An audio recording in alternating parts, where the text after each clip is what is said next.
এই রাত্রিবেলা তাহাজ্জুদের ওয়াক্তে আল্লাহর বান্দারা যখন তাহাজ্জুদ পড়ে তখন আল্লাহ তাআলা ডাকতে থাকে, মান ইয়াদউনি ফাআস্তাজিবা লাহু, মান ইস্তাগফিরুনি ফাআগফির লাহু, মান ইস্তারজিকুনি ফাআরযুকাহু। কে আছো দোয়া করবা, আমি সাড়া দেব। কে আছো ক্ষমা চাইবা, আমি মাফ করে দেব। কে আছো রিজিক চাইবা, আমি রিজিক দেব।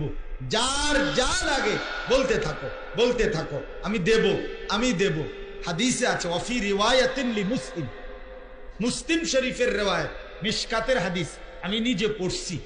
আল্লাহ নবী সাল্লাল্লাহু আলাইহি সাল্লাম বলেন, রাত্রি যখন শেষ হইতে লাগে, আর অল্প কদ্দুর বাকি ফজরের ওয়াক্ত, আর কদ্দুর পরে আজান হয়ে যাবে ফজরের, আর আছে 20 মিনিট, আর আছে আধা ঘন্টা।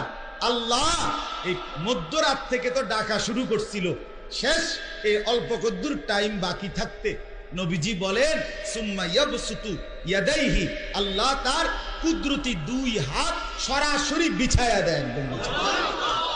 ইয়াবসুতু ইয়াবসুতু ইয়াবসুতু মানে কি? প্রসারিত করে, হাত বাড়ায় দেয় একদম। তুমি আর কি বলে?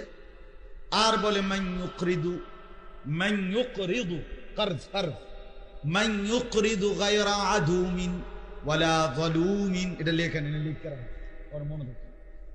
মান ইউকরিদু গায়রা আদুমিন ওয়ালা যালুমিন।